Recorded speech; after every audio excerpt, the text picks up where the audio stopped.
Mga kahuan, panoorin ang video na ito upang alamin ang pinaka-latest na balita tungkol sa lagay ng panahon at bagyo. Update today.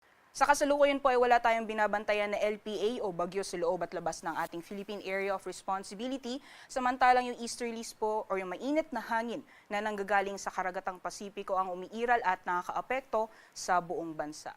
Kung makikita po natin dito sa ating latest sa satellite images, meron po tayo namamataan na kumpul na kaulapan dito po sa may silangang bahagi ng Visayas at Mindanao. Dulot po yan ng epekto ng easterlies at dahil po dyan sa mga kaulapan na yan, ay asahan po natin ang maulan na panahon sa may bahagi po ng Eastern Visayas, some parts ng Mindanao, gayon din dito sa may Bicol region. Samantalang sa Metro Manila, pati na rin po sa nalalabing bahagi ng ating bansa, magiging maaliwalas po yung panahon ngayong araw pero may mga posibilidad pa rin na mga panandalian o mga biglaang buhos ng ulan dulot po ng mga localized o mga isolated na thunderstorms.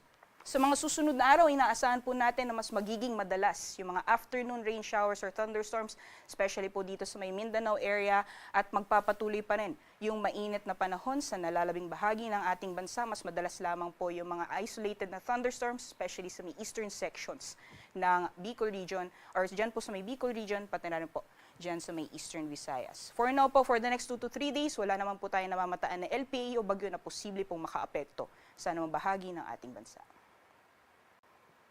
Sa ngayon po, wala naman tayo nakataas na gale warning sa anumang dagat baybayin ng ating bansa, kaya malaya pong mga kapalaot ang mga kababayan natin na may mga malit na sakyang pandagat.